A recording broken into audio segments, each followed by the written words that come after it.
अभी तक हम दूर से जियोपॉलिटिकल टेंशन को देख रहे थे, उनका रिएक्शन हमारे बाजारों में भी देखने को मिला, एक्शन देखने को मिल रहा था।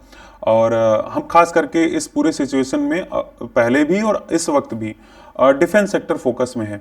खास करके जो लीडिंग कंपनीज हैं, एच हो गया, BEML हो गया, BEL हो गया। तो आप इस पूरे सेक्टर को कैसे देख रहे हैं जब माहौल एकदम गर्म है, खास करके भारत और पाकिस्तान के संदर्भ में? अ, जी, हम लोग इस सेक्टर पे काफ़ी बुलिश है और उसके कारण एक तो जो जियोपॉलिटिकल टेंशन है वो तो है ही। साथ ही अगर आप देखेंगे तो गवर्नमेंट एक्चुअली इस एंटिसिपेशन में ही अपने डिफेंस ओवरऑल डिफेंस सेक्टर को काफ़ी स्ट्रांग बनाने की कोशिश कर रहा है। तो काफ़ी इन्वेस्टमेंट्स ऑलरेडी उन्होंने अनाउंस कर चुके हैं, काफ़ी पाइपलाइन में है। तो अब अगर डिफेंस की कंपनीज की आप बात करेंगे तो उन सबके ऑर्डर बुक काफी स्ट्रांग है। इनफैक्ट नेक्स्ट 4 to 5 years के लिए विजिबिलिटी बहुत ही रेवेन्यू विजिबिलिटी काफी स्ट्रांग है।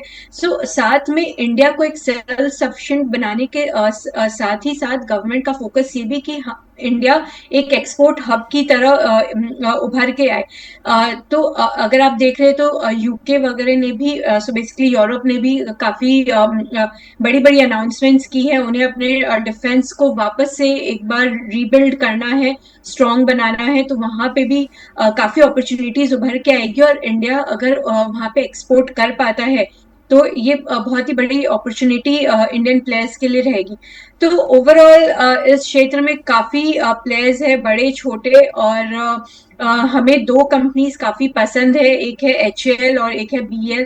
अगर आप HAL की बात करते हैं तो ये मार्केट लीडर है एरोस्पेस डिफेंस में। हम्म। और एक ये ट्रेडिशनल जो लाइसेंस मॉडल जो एक कंपनी पहले फॉलो करती थी वहां से ये अपने आप को ट्रांसफॉर्म करके अब कंप्लीट एंड टू एंड बनाने की कोशिश कर रही है। एंड कई नए नए प्रोजेक्ट्स में जो गवर्नमेंट के तेजस से लेके Su-30 को लेके, सो जितने भी नए प्रोजेक्ट्स हैं सब में ये इन्वॉल्व हो रही है। तो हम्म। हमें हिंदुस्तान एरोनॉटिक्स बहुत पसंद है। साथ में ही BL एक दूसरी अपॉर्चुनिटी है जो कि आप देख सकते हो। BL में भी कंपनी की ऑर्डर बुक काफी स्ट्रांग है और at the same time company ने अपने आप को काफी अच्छे से जो डिफेंस में जो इलेक्ट्रॉनिक्स लगते हैं, सो उस हम्म। अपॉर्चुनिटी को बहुत ही अच्छे से कैप्चर किया है। हम्म। एंड इनके ऑर्डर्स भी काफी वेल डाइवर्सिफाइड है। And at the same time ये डिफेंस के साथ इनके जो नॉन डिफेंस डिवीजन है उसको भी रैंप अप करी, सो दैट एक थोड़ा सा बैलेंस बना रहे। जब गवर्नमेंट के डिफेंस ऑर्डर्स थोड़े से एग्जॉस्ट हो जाएंगे तो इनकी ग्रोथ में एक फुल स्टॉप नहीं आ जाए, तो उसके लिए इन्होंने एक बैलेंस क्रिएट करने के लिए डिफेंस और नॉन डिफेंस दोनों सेगमेंट को है ना कहते ग्रो कर रहे हैं। तो ये दो स्पेस पे हम काफी बुलिश है और रिकमेंड करेंगे कि क्लाइंट के पोर्टफोलियोज में इसे लॉन्ग टर्म के पर्सपेक्टिव से होल्ड कर सकते हैं। जी।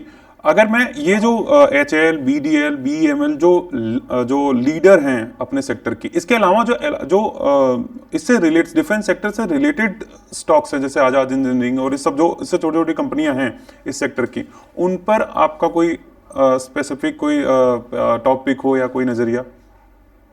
देखिए, छोटी कंपनीज तो ऐसा मैं कवर नहीं करती हूँ, पर हाँ। मेरा व्यू ये है कि अ, जो एक्सपोर्ट अपॉर्चुनिटीज की मैं बात कर रही थी, जी। एक्चुअली ये जो छोटे प्लेयर्स है ये एक्सपोर्ट अपॉर्चुनिटीज को टैप कर सकते हैं। तो ये जो छोटे छोटे पार्ट्स जो बनाते हैं, जो फुल आपके वैल्यू चेन को नहीं कैप्चर करते बट एक उसमें स्मॉल कंट्रीब्यूशन करते हैं, तो वो इन एक्सपोर्ट अपॉर्चुनिटीज को टैप कर सकते हैं। अब इसमें अगर आप देखेंगे तो काफी छोटे प्लेयर्स हैं और जैसे एक वन ऑफ द नेम्स है जेंटेक। एंड हाँ। अगर आप इनकी भी बात करेंगे तो इन्होंने अपने ऑर्डर बुक को बहुत ही स्मार्टली रैंप अप किया है। एंड ग्रेजुअली ये वैल्यू चेन में भी मूव अप करने की कोशिश कर रहे हैं कॉम्प्लेक्स प्रोडक्ट्स को ऐड करके। जी। But they will take time to evolve. जहाँ वेराज जो लीडर्स है जैसे कि भारत इलेक्ट्रॉनिक्स, HAL, BDL, ये ऑलरेडी वेल एस्टेब्लिश्ड है। तो इनमें कंफर्ट आपको कंपेरेटिवली ज्यादा है, स्पेशली इस मार्केट सिनेरियो में जहाँ पे थोड़ा सा अभी भी रिस्क रिवॉर्ड बहुत ज्यादा फेवरेबल नहीं है।